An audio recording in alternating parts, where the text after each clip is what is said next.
The whole Todoroki family is coming together, and Shoto seems to be the hero of the family. I'm really proud.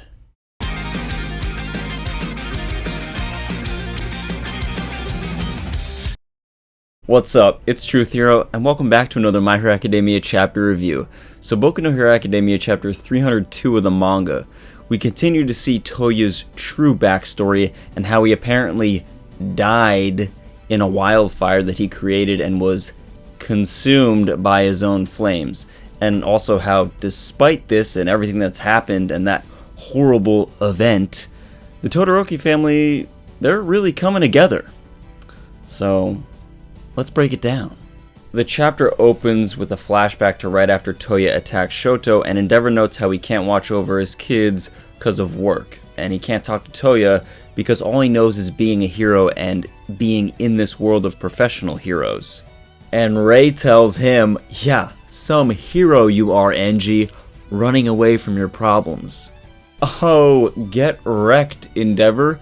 Rei telling it like it is, and she's right. Maybe if Endeavor stopped being a coward and actually took just a little bit of time that he devotes into his crazy obsession about chasing All Might and put that into being a father, and maybe found a better way to connect with Touya, maybe a different way than, just being a hero, well, maybe Touya would have grown up to be okay like Natsuo and Fuyumi. Maybe if Endeavor had shown up and, been the father he needed and encouraged his son to chase a different dream, then maybe only Shoto would have suffered under Endeavor for his obsession. Which is still not good, but careful, Truth Hero, just careful. We wouldn't have had Dabi as a villain, so at least we wouldn't have had to worry about that. Touya is invited to play soccer by Natsuo and Fuyumi, and we get that scene where Endeavor doesn't let Shoto play with his siblings since he needs more endurance training. He doesn't have time for games if he's going to become a hero and surpass All Might. It's really weird to think this, but if Touya had had Shoto's abilities, then the Todoroki family might have turned out just fine. Other than maybe Endeavor pushing Touya too hard to chase this dream like he did Shoto, and his siblings and mother witnessing this. But it's ironic if you think about it. Shoto has the abilities to surpass All Might, but doesn't have the dream. Whereas Touya, he's got the dream to surpass All Might and his father, but doesn't have that ice ability and quirk to balance out his firepower. What's really interesting about this chapter is we see the same scenes of abuse that Endeavor subjects maybe Rei and Shoto to. He doesn't allow Shoto to play with his siblings, but we get to see it from Touya, Fuyumi, and Natsuo's perspective. And this is really important because, especially Touya, they realize how different Endeavor makes Shoto from them and how special he is, even though he's the one being put through all this struggle in becoming a hero. But they realize their sort of role in the family and the world, and it's very different from Shoto's, and this has a major effect on all three of them. There's this scene where Touya is lamenting to Natsuo that their dad is this great pro-hero, and as such, he can just decide that three of his kids are total failures because they don't have the quirks or abilities to surpass him and surpass All Might and be a great pro-hero, or be the #1 hero. They're just trash. Touya here. When you're 13 years old and you say something as insightful and really profound as this, your dad done messed up. Endeavor's mere favoritism of Shoto and how he treats him differently has devastating effects on Fuyumi, Natsuo, and especially Touya. And I'd honestly be interested in diving into this further, maybe in a separate video. The psychology of these three and how they each really had a different reaction and coped differently to this situation. Maybe break down the pathology of each of them, and am I using that word correctly? No, I am not. But here's what I'm saying. Break down the psyche and the thought process and what behaviors each of them manifested in dealing with this unique situation, because for all three of them, it's very different. And like we see with Touya, it's bad. I must congratulate Touya Todoroki here, because he says, I know Shoto hasn't done anything. I was in the wrong here. 1, Touya actually realizes that he shouldn't have attacked Shoto, and 2, that resenting Shoto for being special is not right. Shoto didn't ask to be born privileged in the eyes of his father.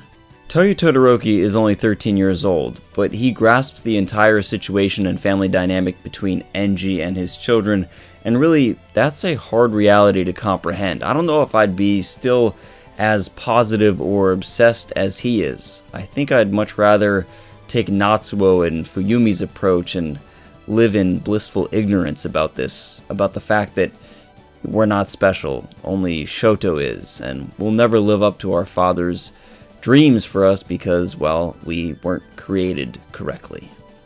Maturity, whether you agree or disagree that Touya possesses this, does not help him see clearly about being a hero. It doesn't help him realize that he shouldn't follow in Endeavor's footsteps. He should find something else to relentlessly pursue instead of his dad's sick, crazy obsession with being number one. In what is perhaps my favorite scene in this chapter, Rei tries desperately to connect with Touya. She goes, "Why do you need to go to the hill and train? Why can't you go play with some of your friends or maybe your siblings? Why do you need to look at one thing? There's so much to this world outside your father and pro heroes." And in fact, Touya, you're 13. You should ask yourself some big questions. Why do you want to be a hero? Look within. What do you truly want? What type of person do you want to be? Really sound motherly advice from Rei here, but it backfires. Touya snaps back at his mother and says, "Listen, even though you didn't have a choice in marrying father, you were part of this scheme to breed children into becoming heroes. You said, hey, let's have another kid when I wasn't good enough. You're to blame as well." This is actually super important because this entire time in the present at the hospital, that's what Rei and even some of the Todoroki children are trying to make Endeavor understand. He's not the one to bear the entire burden of blame. Rei played a part, and perhaps Touya's siblings could have helped as well. We see a brief clip of Endeavor getting mad at Rei for letting Touya go off to the hill and train, and of course, little Shoto stands up for his mother, the classic good kid he always was. Rei really confesses that she, like Enji, didn't know how to talk to Touya or how to get through to him as well. Obviously, Endeavor put the pressure on him to become a hero, but Rei admits she could have done more. They both really didn't know how to get through to Touya, and as we see, Endeavor didn't show up to the hill to see Touya, use his power and impress his father. He said it would only fan the flames, and he's probably right, but Endeavor or no Endeavor showing up, it seems pretty clear that Touya was too far gone. Touya, in training on this hill, basically starts a wildfire because all he's learned from Endeavor is how to turn up the heat, so this leads him to be consumed by his flames, and everyone, including Endeavor, believing that he burned alive and he died here. This leads Endeavor to become more obsessed with Shoto because there are no options after Shoto. If Shoto doesn't learn how to become a hero, then no one will achieve his dream, and of course this horrible cycle that's happening in the Todoroki family continues. After all of this, Rei was too scared to approach Endeavor anymore. She finally sees truly the broken man that Enji is, and then of course sees this in all of her children, and possibly because of his abuse towards all of them, and that leads her down her own path of basically cracking, and we know the rest. She burns Shoto. We know Rei and Enji both agree that they're at fault, but this line from Natsuo is amazing here. He's like, yeah, Endeavor, you are the root cause of all this. Well, he says dad, but maybe I could have done better as a brother. Maybe I could have tried to connect with him more. Maybe I could have faced him. Maybe knock some sense into him a little bit, And maybe from Touya, Dabi would have never been born. Maybe right now Touya could be buying Shoto some cold soba. That sounds really good, actually. I really love this because we see Natsuo is clearly not ready to forgive Endeavor, but he himself feels bad about not listening and taking his time with Touya, and it's a really tragic perspective from one of the Todoroki children. Endeavor is in his hospital bed wondering, my goodness, are you even Rei? Who is this saint of a woman before me? And Rei says that her transformation is because of Shoto, the son she burned and hurt so much, has now called her mother again, has gone to UA and made friends and chased his own dream and followed his own path. And really, Shoto has become the hero of the Todoroki family. In the last panel, we have Shoto telling Endeavor, look, I didn't know, well actually, I should do his voice. I didn't know that you'd be able to fight again. I can't do this. Dad, I didn't know that you'd be able to fight again. I didn't know this until I spoke to Mom, but when you're done feeling sorry and when you're done crying, how about you get up and we as a family go stop Touya together. This sentiment makes Endeavor cry even more, but I really like the idea of the whole family coming together here. We always thought that Shoto might fight Dabi, or in the last few chapters, maybe Endeavor right here would have to fight Dabi, or maybe Shoto and Endeavor would take him on and Endeavor might die, so Shoto would have to face him. I mean, that could still happen, but now it's the whole family involved, and I love that. Obviously, I don't see Natsuo, Fuyumi, and Rei physically fighting Dabi, but maybe they could have some role in the sidelines or try to get through to him, you know, emotionally, try to make that connection. Bring Dabi back to the family. I mean, he has killed like 30 people, so I don't know if he could just be, you know, let off the hook and get a regular job somewhere. But I like the idea of family healing, and whatever that's going to look like is probably going to be really tragic. I'm not saying that someone will or will not die, but I'm not saying it. So, you know, Shoto, Endeavor, when you guys are healed, be careful. I see a lot of foreshadowing about this coming struggle between Dabi and the Todorokis, and I'm sure there'll be many theories down the line from this. But one of the things that's important at the end of this chapter is that Best Jeanist and Hawks are waiting outside the hospital listening to Endeavor cry.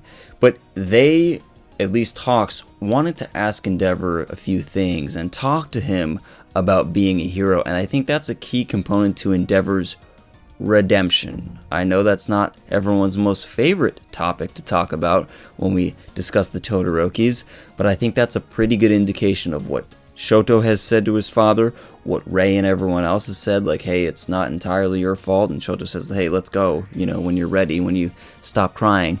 And now that Hawks wants to talk to him about being a hero and leading Hero Society, I think the stage is pretty set. I think the foreshadowing around this area is pretty clear. Endeavor will have a redemption arc. He will do something. He may die in fighting Dabi. I don't know. I don't know how he will redeem himself, but it will happen. So let me know in the comments below. Do you like how the Todorokis are coming together? I really do. And now that the stage has been set, what steps do you want to see Endeavor take to gain that redemption? Love to hear your thoughts down below. As always, thanks for watching. If you guys like My Hero Academia content and these chapter reviews, consider enrolling at UA today by subscribing. And until next time, hero or villain, plus ultra.